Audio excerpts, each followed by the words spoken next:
opened the security app at 2 in the morning, expecting to catch her stealing. Instead, he saw her lying on the hardwood floor between 4 medical beds. No blanket, no pillow, just her body curled protectively between his paralyzed sons. Marcus Chen's hand froze over his phone. This was the 14th caregiver in 11 months. 14 people who'd walked through his door with promises and walked out with his money, his trust, and pieces of his son's dignity.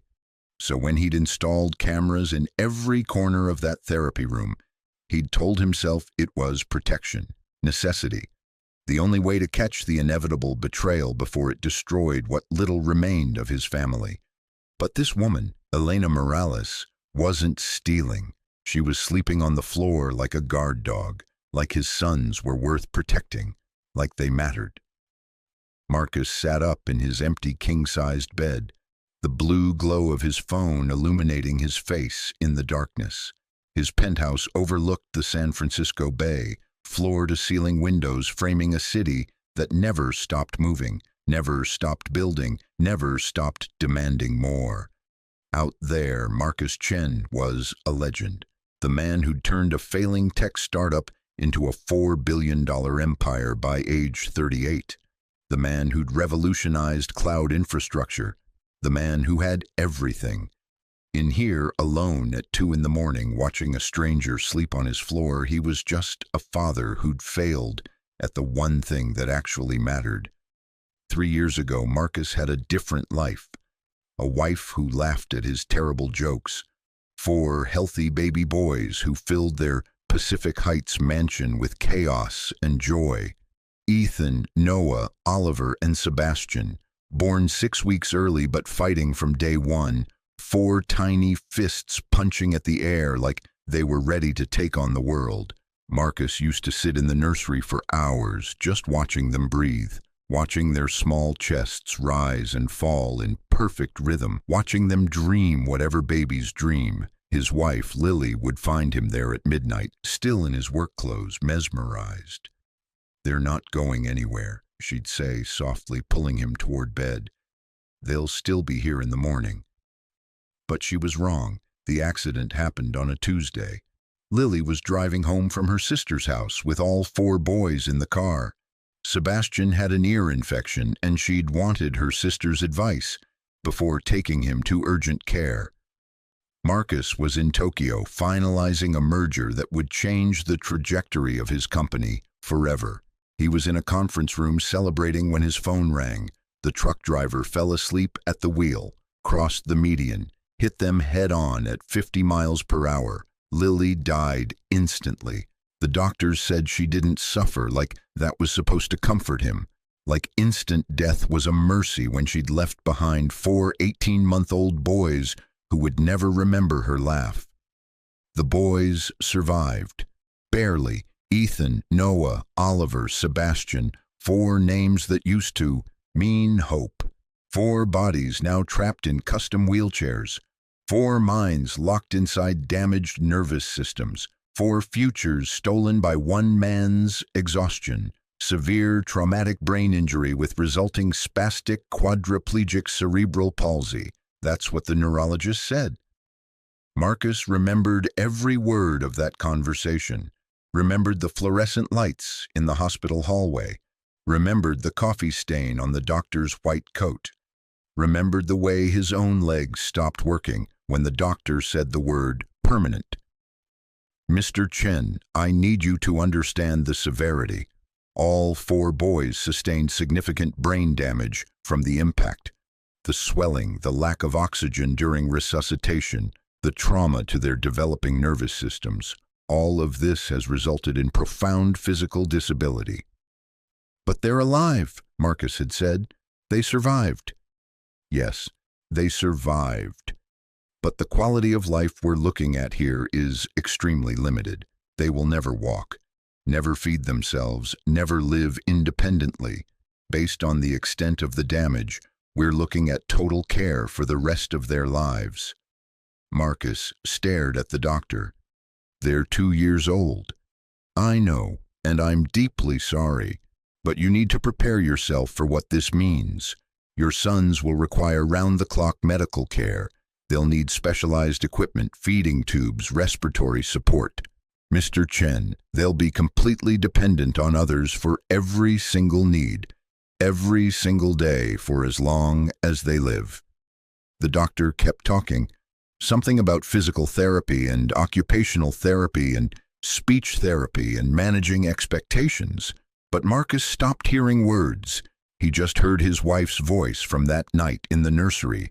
They'll still be here in the morning. They were here, but everything else was gone. The mansion felt like a mausoleum now. 23 rooms of imported marble and custom woodwork and art that cost more than most people made in a lifetime. Lily had designed every detail, spent 2 years working with architects to create what she called a home that would hold all our joy. Now it held 4 medical beds and equipment Marcus couldn't name, hospital monitors and feeding pumps and suction machines and oxygen tanks. The nursery Lily painted, pale green walls with a forest mural, 4 cribs arranged so the boys could see each other, sat empty, preserved like a museum exhibit of a life that almost happened. Marcus walked through that house every day like a ghost. His office, the kitchen for coffee he never finished, the therapy room to check on his sons with clinical efficiency, then back to his office to bury himself in work. The rest of the mansion, the formal dining room, the library, the sunroom Lily loved, he never entered. Couldn't. Every room held too many memories of what he'd lost. The boys lived in what used to be the downstairs guest suite. Marcus had it completely renovated after the accident. Medical-grade flooring, industrial lighting. 4 hospital beds arranged in a square so they could see each other, even though no one knew if they understood what they were seeing. Monitors mounted on the walls tracking heart rate, oxygen levels, breathing patterns. A medication cart organized with military precision. Everything sterile, everything controlled, everything designed to keep them alive without any thought of whether alive was enough. Marcus stood in the doorway most mornings, coffee in hand, watching the day nurse move between his sons, adjusting blankets, checking tubes, recording vitals on clipboards, efficient, professional, and emotionally absent, just how Marcus needed it to be, because emotion was dangerous. Emotion meant hope, and hope meant the possibility of more loss. He'd learned that lesson with the first 13 caregivers. The betrayals started small. The second caregiver, a woman named Jennifer with excellent references and a warm smile, started showing up late. Then she started leaving early. Marcus noticed charges on the household account, DoorDash orders to the house while she was supposed to be working, Amazon packages arriving with items that had nothing to do with the boys' care. He confronted her. She cried, apologized, said she was going through a divorce and needed the job. Marcus wanted to believe her, gave her another chance. 2 weeks later, she was gone, along with Lily's jewelry from the master bedroom and $3,000 in cash Marcus kept in his office safe. The 4th caregiver lasted 6 weeks before Marcus discovered she was taking photos of his sons and selling them to tabloid websites. Tech Billionaire's Tragedy, Inside the Mansion of Broken Dreams.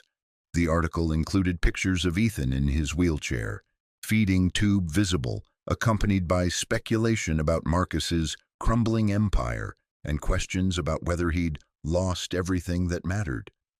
Marcus fired her on the spot, called his lawyers, paid an obscene amount of money to have the article taken down, and threatened legal action against anyone who republished it. But the damage was done.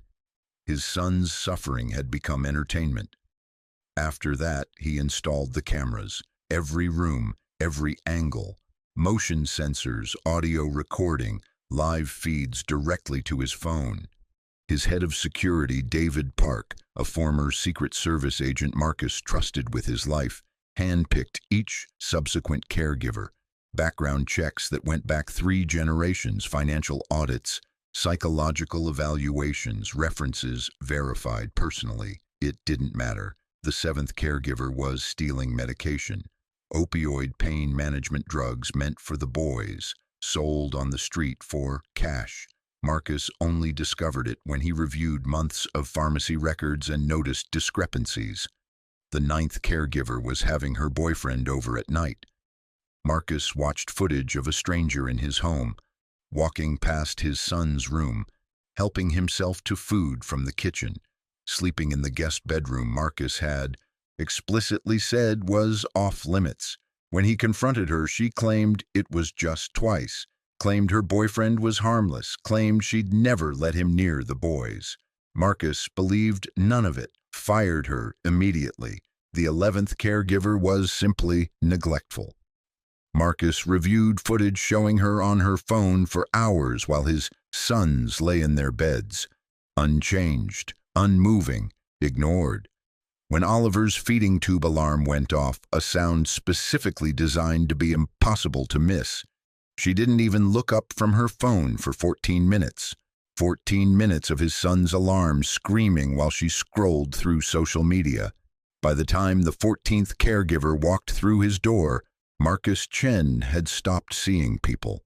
He saw threats, variables, failures waiting to happen. He saw Elena Morales and assumed she'd be exactly like the others. She arrived on a Monday morning in October. Marcus watched through the camera as David escorted her through the front entrance. She was 34, according to her file, though she looked younger. 5'4", slight build, long dark hair pulled back in a practical braid. She wore simple clothes, black pants, white blouse, both pressed carefully but showing wear at the edges. She carried one bag, a worn canvas backpack, and nothing else. No designer purse, no expensive coat, no phone in her hand taking pictures of the marble entryway or the custom chandelier or any of the things people usually noticed first about his home. She just walked quietly beside David, her eyes taking in everything but her expression revealing nothing. Marcus met them in his office. He didn't stand when they entered, didn't offer to shake her hand. He gestured to the chair across from his desk with the clinical efficiency of a job interview he didn't want to conduct. "Miss Morales?" "Mr. Chen." Her voice was soft but steady, accented, Spanish her first language he'd noted from her file. She'd emigrated from Mexico at 19, worked as a housekeeper for the past 15 years, recently completed a CNA certification through night classes at the community college. No experience with disabled children, no pediatric training, no references from families like his. In other words, she was completely unqualified. "David tells me you requested this position specifically," Marcus said, watching her face for any tell. "Why?" Elena met his eyes directly. No nervousness, no desperate eagerness to please. Just calm attention. "I heard about your sons at my church. Someone mentioned you were looking for help. I prayed about it. I felt called to come." Marcus's jaw tightened. Called. There was that word, the word people used when they wanted to sound noble but really just needed money. "You understand the position requires round-the-clock care. You'll live here 6 days a week, 1 day off. The pay is $15 per hour, room and board included.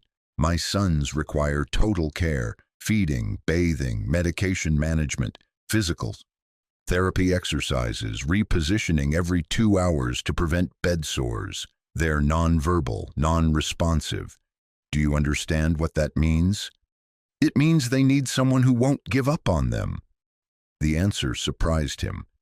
Most people said something about medical protocols or their qualifications or how much they loved helping people. This woman made it sound like his sons were in a war, and she was volunteering for the front lines. 13 people have held this position before you," Marcus said coldly. 13 trained, experienced caregivers. All of them failed. Most of them quit. Some of them stole from me. One of them sold pictures of my sons to tabloids. Why should I believe you'll be any different?" Elena was quiet for a long moment. Then she spoke, and her voice carried something Marcus couldn't name, something that sounded dangerously close to conviction. "Because I'm not here for you, Mr. Chen. I'm here for them." Marcus gave her the same speech he'd given all the others.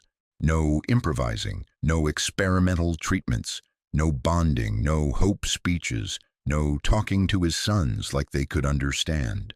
The doctors had made their prognosis clear. The boys would never improve, never respond, never be anything other than what they were now. The job was maintenance, not rehabilitation. "Follow the medical protocol exactly," he said, sliding a thick binder across the desk. "Everything is documented. Medication schedules, feeding times, therapy exercises, prescribed by their physical therapist, hygiene routines. You deviate from this protocol, you're fired immediately. Understood?" "I understand the protocol," Elena said quietly. "But can I ask you something?" Marcus stiffened. "What? When was the last time you sat with them? Not checking monitors or reviewing charts, just sitting, being present." The question hit like a physical blow. Marcus's hands clenched under the desk. "That's not your concern." "I'm sorry, you're right." But she didn't look sorry. She looked sad. Sad for him. Marcus stood, indicating the meeting was over. "David will show you to your quarters and introduce you to the boys. You start immediately. I'll be monitoring everything through security cameras. Don't give me a reason to fire you." Elena stood, picked up her small backpack, and followed David out. Marcus sat back down and pulled up the camera feed on his computer. Watched Elena enter the therapy room for the first time. His sons lay in their beds, exactly as they'd been for the past 3 years. Ethan in the bed closest to the window, his face turned toward light he probably couldn't process. Noah beside him, hands curled against his chest, the spasticity in his muscles making his arms draw tight. Oliver across from them, eyes closed like he'd decided the world wasn't worth seeing.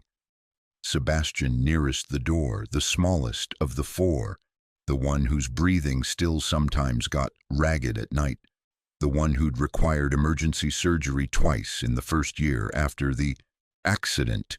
4 bodies, 4 prisons, 4 lives reduced to feeding schedules and medication times. Elena stood in the doorway, and Marcus watched her face through the camera. He expected to see pity or revulsion or that fake cheerfulness people wore when they looked at his sons and didn't know what else to do. But Elena's expression was none of those things. She looked at his sons the way Lily used to look at them in the nursery, like they were miracles, like they mattered, like they were still there underneath all the damage and the medical equipment and the impossible diagnosis. Elena set down her bag and walked to Ethan's bed first. She didn't touch him right away, just stood beside him looking at his face.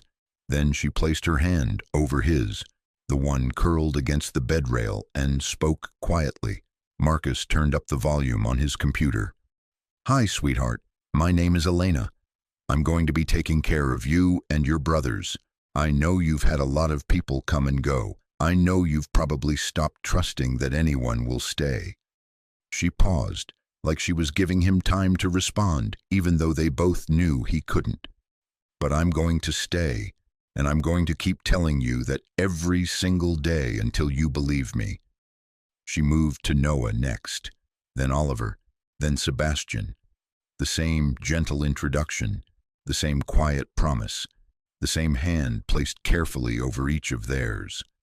Marcus watched the whole thing, his throat getting tighter with each word. This woman was doing exactly what he'd told her not to do. She was bonding. She was making promises. She was treating his sons like they could hear her. He should fire her right now, but his hand wouldn't reach for the phone, because something about the way she stood there, patient, certain, unafraid, made him want to see what happened next, even though he knew hoping was dangerous, even though he knew she'd fail just like all the others, even though he knew watching her try and fail would break something in him he couldn't afford to lose. Marcus closed the laptop and walked to the window. The city sprawled below him, indifferent and endless. Somewhere in his house, a stranger was making promises to his sons, and Marcus Chen, who'd stopped believing in anything except failure, found himself watching surveillance footage until 3 in the morning, unable to look away. If you're enjoying this story so far, don't forget to hit the like button and subscribe. Drop a comment telling me where in the world you're watching from. I love hearing from you. Part 2, The Impossible Witnessed, 2,000 words. The first week, Marcus watched Elena like a hawk circling prey. Every moment she spent with his sons, he watched. Every deviation from protocol, he documented. Every time she spoke to them like they could understand, he noted it as evidence of her inevitable failure. But she didn't fail. She just worked. 5 in the morning, Elena's alarm went off in the small room adjacent to the therapy suite. Marcus watched her wake, sit up immediately. No grogginess, no complaint. She'd kneel beside her bed. He could see her lips moving in silent prayer, then dress quickly in the same simple clothes. Black pants, white blouse, hair pulled back. By 5:30, she was in the therapy room, beginning the boys' morning routine. Medication first. She checked each dosage 3 times against the chart, administered everything exactly as prescribed. Then hygiene care, moving between the boys with efficient gentleness, washing faces, brushing teeth, changing them with a dignity that made Marcus's chest ache. She talked to them the whole time. "Good morning, Ethan. It's a beautiful day outside. The sun's coming up over the bay. Can you feel that light on your face? That's warmth, sweetheart. That's the world saying hello." She moved to Noah. "Noah, sweet boy, let's get you comfortable. I know mornings are hard. Your muscles are so tight, aren't they? We're going to work on that together." Oliver. "There you are. I see you, Oliver. Even with your eyes closed, I see you. You're still in there, and I'm not going anywhere." Sebastian. "Sebastian, my littlest fighter. Your breathing sounds good today. Strong. You're doing so good, baby." Marcus watched this ritual every morning from his office, coffee growing cold in his hand. He told himself he was monitoring for mistakes, for theft, for any sign she was like the others.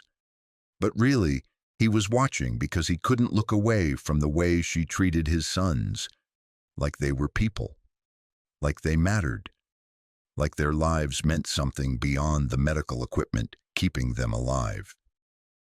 Day 3, Elena broke protocol for the first time. Marcus was in a video conference when his phone buzzed. Motion alert in the therapy room. He minimized the call, pulled up the camera feed, and felt his stomach drop. Elena had moved the boys. All 4 of them. She'd repositioned their beds, pushed them closer together into a tighter circle, instead of the square arrangement the medical team had specified. The monitors were screaming about the change, alarms going off because she'd unplugged equipment to move it. Marcus grabbed his phone, about to call and fire her immediately. But then he saw why she'd done it. The boys could see each other now. Really see each other. Ethan's bed faced Noah's directly. Oliver and Sebastian were positioned so their heads were close enough that if they could turn them, they'd be looking at their brothers instead of at walls. Elena was reconnecting all the equipment, moving quickly but carefully, checking every connection twice. When the last monitor was plugged back in and the alarms silenced, she stood in the center of the 4 beds and looked at each boy. "There," she said softly. "That's better, isn't it? You're brothers. You should be able to see each other. You should know you're not alone." Marcus's hand hovered over his phone. This was a fireable offense. She'd moved medical equipment without authorization. She'd changed the room layout that had been specifically designed by specialists. But his sons' faces, if you could read anything in faces that couldn't move, couldn't respond, couldn't show expression, somehow looked different, less isolated, less abandoned. Marcus put his phone down. He'd watch, document, but he wouldn't fire her yet. Week 2, the singing started. Marcus pulled up the camera feed during his lunch break and heard it. Elena's voice, soft and melodic, humming something while she worked. She was doing the physical therapy exercises, range of motion movements the therapist had prescribed, mechanical stretches meant to prevent muscle contractures, but she wasn't doing them mechanically. She'd moved Ethan to a mat on the floor and she was working his legs in slow rhythmic patterns. Left leg up, bend the knee, extend, lower. Right leg up, bend, extend, lower, over and over. And while she worked, she sang. Spanish first. A lullaby Marcus didn't recognize, but that sounded ancient, like something passed down through generations. Then English. This little light of mine, I'm gonna let it shine. She worked each boy for 30 minutes, twice as long as the protocol required. Her movements were gentle but purposeful, her voice never stopping. When she finished with Sebastian, her shirt was damp with sweat, her braid coming loose. But she was smiling. Marcus watched her sit back on the floor, breathing hard, looking at his 4 sons arranged on their mats. "You did so good today," she whispered. "I'm so proud of you. Tomorrow we'll do even more." Marcus replayed that footage 3 times that night. Watched the way she moved their legs like she was teaching them to remember something their bodies had forgotten. Watched the way her face held such concentration, such belief. He pulled up medical journals on his computer, searched for research on neuroplasticity in traumatic brain injury, found article after article about the brain's ability to form new pathways, especially in young children. Found case studies of children with similar injuries showing unexpected improvement with intensive, consistent intervention. Why hadn't he looked before? Why had he accepted that first prognosis as final? Because looking meant hoping, and hoping meant the possibility of more loss. Week 3, Marcus started noticing changes, small things, things he told himself were coincidence or wishful thinking or his exhausted mind seeing patterns that weren't there, but they were there. Ethan's eyes tracked movement now. When Elena walked past his bed, his gaze followed her. Marcus watched footage from 2 months ago, before Elena, and compared it. Back then, Ethan stared at one point on the ceiling, never moving, never responding. Now his eyes moved, followed, watched. Noah's hands weren't clenched as tightly. The spasticity was still there, but Marcus could see moments, brief, fleeting, where his fingers relaxed slightly. Elena had started doing hand massage during the evening routine, working each finger gently, talking about what she was doing. "We're going to convince these muscles to let go, Noah. Just a little bit. Just enough to remind them they don't have to hold so tight." Oliver opened his eyes more. Still not often, still not for long. But whereas before he kept them closed 90% of the time, now it was maybe 70%. And when they opened, they didn't look vacant. They looked, aware. Sebastian's breathing was steadier. The ragged catch that used to wake Marcus at night, that used to send him running to check monitors in panic, it was happening less. Marcus reviewed the respiratory data logged by the machines. The improvement was measurable, documented, real. His sons were changing. Marcus didn't know what to do with that information. Thursday afternoon of week 3, the physical therapist arrived for the boys' weekly evaluation. Dr. Sarah Mitchell had been working with the boys since the accident. She was clinical, professional, and had never once suggested their condition would improve beyond baseline maintenance. Marcus watched through the camera as Dr. Mitchell examined each boy, her practiced hands checking muscle tone, joint flexibility, reflexes. She started with Ethan, lifted his arm, rotated the shoulder, bent the elbow. Her hands paused. She did it again, slower. Then she looked up at Elena, who stood quietly to the side. "When did you increase the range of motion exercises?" I do them twice daily instead of once, Elena said. Morning and evening, 30 minutes each session. That's not in the protocol. No, ma'am, but I thought it might help. Dr. Mitchell moved to Noah. Same examination, same pause, same look of confusion crossing her professional features. The spasticity in his hands has decreased. She turned to Elena. What are you doing differently? Hand massage. 15 minutes per hand, 3 times a day. Gentle pressure, slow movement.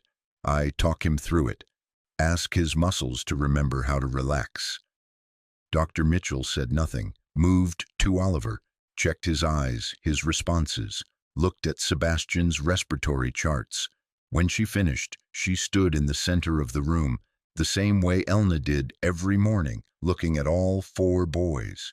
Her face showed something Marcus had never seen before. Surprise, maybe hope. Miss Morales, what you're doing is working. I'm documenting significant improvement across all 4 boys. Measurable, clinical improvement. She paused. I'm adjusting the treatment plan to incorporate your methods. Whatever you're doing, keep doing it. After Dr. Mitchell left, Elena stood alone in the therapy room. Marcus watched her cover her face with both hands, watched her shoulders shake. She was crying, but when she lowered her hands, she was smiling. See, she whispered to the boys, I told you that you could do more than they said. I told you. Marcus closed his laptop and sat in his office, his hands shaking. His sons were improving, actually improving, doing things those first doctors said they'd never do, and he'd almost fired the woman responsible, almost fired her for the same things that were saving them. That night, Marcus did something he hadn't done in 3 years. He went to the therapy room, not to check equipment or review charts, but just to see his sons. It was late. The evening routine was finished. Elena had said goodnight to each boy. He'd watched her on camera, watched her kiss each forehead gently, and gone to her room.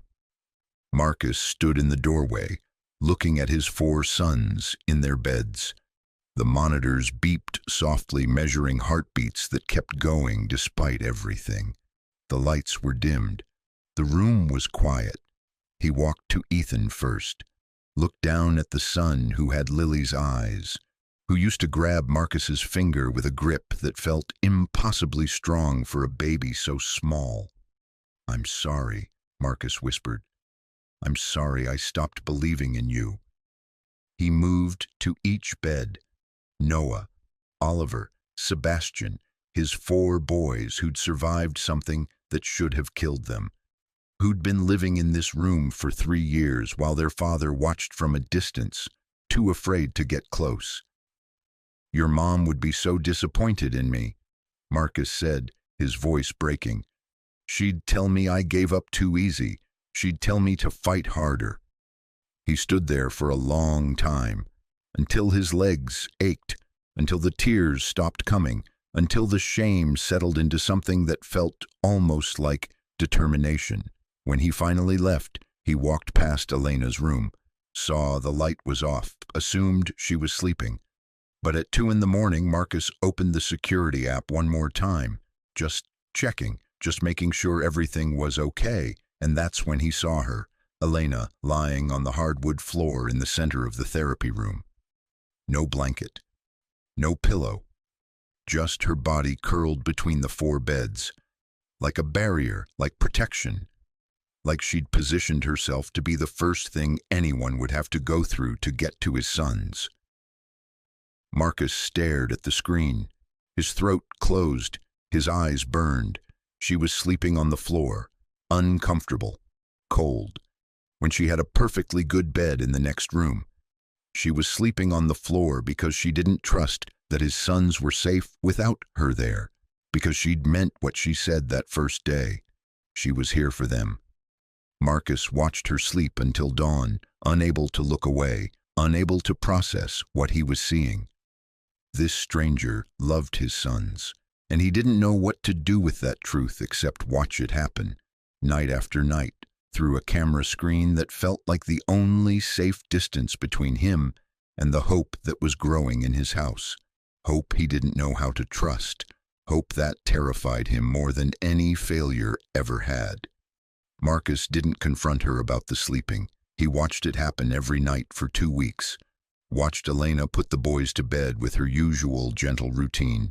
Then return an hour later with a thin blanket and position herself on the floor between their beds like a sentinel. He should have asked her why, should have told her to stop, to sleep in her own bed, to maintain professional boundaries. But he didn't, because somewhere deep inside, he understood. She was doing what he couldn't. She was staying close. Week 5, everything changed. Marcus was working late in his office, reviewing contracts he couldn't focus on, when his phone buzzed. Motion alert. Therapy room. 2:15 in the morning. His heart jumped. He grabbed his phone, pulled up the camera feed, expecting an emergency.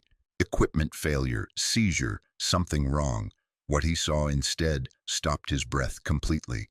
Sebastian was moving, not the involuntary spasms Marcus had seen 1,000 times. Not the muscle contractions that meant nothing. Real movement, intentional movement. His small hand was reaching toward the edge of his bed, fingers extending, searching. And Elena, who'd been sleeping on the floor, was already awake, already there, already kneeling beside him. "Sebastian, baby, what do you need?" Sebastian's hand kept reaching, searching for something. Elena looked around, trying to understand. Then she saw it. The small stuffed elephant that had fallen just out of reach, lying on the floor between Sebastian's bed and Oliver's. The elephant Lily had bought when she was pregnant, the one she'd said would protect them, the one Marcus couldn't look at after the accident and had left in storage until Elena found it and placed it in Sebastian's bed 3 weeks ago. "You want your elephant, sweetheart?" Sebastian's hand stretched further. The effort was enormous. Marcus could see his whole body trembling with the exertion, muscles fighting against themselves, brain forcing signals through damaged pathways that weren't supposed to work anymore. Elena picked up the elephant and placed it in his reaching hand. Sebastian's fingers closed around it, slowly, deliberately. He pulled it toward his chest and held it there. Marcus's phone slipped from his hands. He ran down the hallway, his bare feet slapping against marble floors, his breath coming in gasps. He burst through the therapy room door and stopped. Elena turned, still kneeling beside Sebastian's bed, tears streaming down her face. Sebastian lay there holding the elephant, his eyes open, aware, looking at his father for the first time in 3 years like he actually saw him. "He reached for it," Elena whispered. "On his own. He wanted something, and he reached for it." Marcus couldn't speak, couldn't breathe. He moved forward on legs that barely held him, fell to his knees beside Elena and looked at his son. "Sebastian," he choked out. "Sebastian, I'm here. Dad's here." Sebastian's eyes tracked to him, held his gaze, and his fingers squeezed the elephant tighter. Marcus broke. 3 years of grief and guilt and buried hope came flooding out in sobs that shook his entire body. He pressed his face against Sebastian's bed rail and wept like he hadn't wept since the day Lily died. Elena's hand touched his shoulder, gentle, understanding. She didn't say anything, just knelt beside him while he shattered. When Marcus finally lifted his head, his face wet, his chest aching, he looked at her. Really looked at her. "How?" His voice was raw. "How did you know this was possible?" Elena smiled through her own tears. "I didn't know, I just believed. There's a difference. I gave up on them." "No," she said firmly. "You kept them alive. You got them this far. You just needed someone to remind you that alive and living aren't the same thing." Marcus looked at his 4 sons, Sebastian holding his elephant, Ethan's eyes watching everything. Noah's hands relaxed against his blanket, Oliver's eyes open, present. "I don't know how to do this," Marcus whispered. How to hope again. How to be their father instead of just their caretaker. You start, Elena said gently, by being here. Not watching from an office, not hiding behind cameras. Just here. The next morning, Marcus canceled his meetings. All of them. A board presentation he'd been preparing for 3 months. Conference calls with investors in Singapore. A keynote speech at a tech summit. He called his assistant and said 4 words he'd never said before. Clear my schedule indefinitely. Then he walked into the therapy room at 7 in the morning, pulled up a chair and sat down. Elena looked up from where she was preparing breakfast. Surprise crossed her face, then understanding, then a smile that felt like permission. Good morning, Mr. Chen. Marcus, he said, please, just Marcus. He stayed all day, watched Elena work, watched her move through routines he'd observed 100 times on camera, but never witnessed in person. The singing, the gentle encouragement, the way she treated each boy like they were whole, like their diagnosis was just a challenge to overcome, not a definition of who they were. Can you teach me? Marcus asked that afternoon. Elena was doing range of motion exercises with Noah. She paused, looked at him. Teach you what? How to do this, how to help them. Something shifted in her expression, like she'd been waiting for this question since the day she arrived. Come here. Marcus knelt beside her. Elena guided his hands to Noah's leg, showed him the angle, the pressure, the rhythm. Talk to him while you do it, she said softly. Let him know you're there. Let him know he's safe. Marcus's hands shook. He looked at Noah's face, his son, who he'd been too afraid to touch for 3 years. Hey, buddy, he whispered, it's Dad. I'm sorry I haven't been here. But I'm here now. I'm not going anywhere. Noah's fingers twitched. Small, almost imperceptible. But Marcus saw it. His throat closed. Did you see that? I see it, Elena said, her voice warm. He knows you're here. Keep going. 3 months passed. 3 months of Marcus restructuring his entire life. He promoted his COO to handle day-to-day operations. He worked from home 4 days a week. He learned every exercise, every routine, every song Elena sang. He moved a bed into the therapy room. Elena found him setting it up one evening, looked at him with raised eyebrows. If you can sleep on the floor, Marcus said, I can sleep in a bed next to my son's. You don't have to. Yes, he interrupted. I do. I've been absent for 3 years. I'm done watching from a distance. That night, both of them slept in the therapy room. Elena on her blanket on the floor, refusing Marcus's offers of a proper bed. Marcus in his new bed against the wall, both of them watching over 4 boys who were slowly, impossibly, coming back to life. 6 months after Elena arrived, Dr. Mitchell brought a colleague, a specialist from Johns Hopkins who didn't believe the progress reports. They examined all 4 boys, ran tests, measured responses, checked every metric. When they finished, the specialist stood in silence for a long moment. Then he turned to Marcus and Elena. This is extraordinary, he said quietly.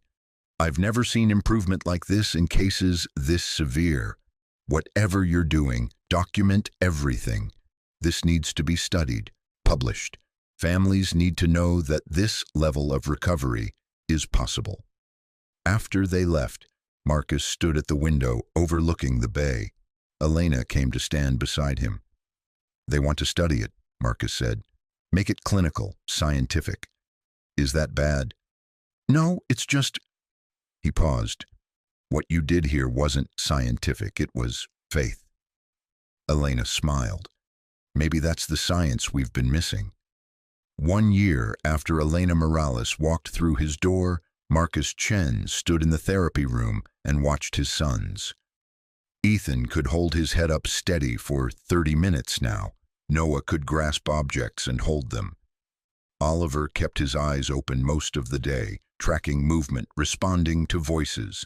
Sebastian could reach for things he wanted and bring them to himself. They weren't walking, weren't talking, weren't recovered by any medical definition, but they were there, present, engaged, living. And Marcus was there too, not watching from an office, not hiding behind screens, not buried in work to avoid the pain of what he'd lost. He was present for what remained, for what was growing, for what was possible. Elena found him there one evening, after the boys were asleep. "Thank you," Marcus said quietly, "for not giving up on them, for seeing what I couldn't see." Elena shook her head. "I didn't do anything special. I just loved them. That's all they ever needed." "It's everything," Marcus corrected. "Love is everything." Outside, the sun was setting over the bay. Inside, a house that had been a mausoleum was alive again. Not perfect, not healed completely, but breathing, growing, hoping. 4 boys sleeping peacefully in their beds. A father learning how to be present. A woman who'd lost her own daughter, finding purpose in saving someone else's sons.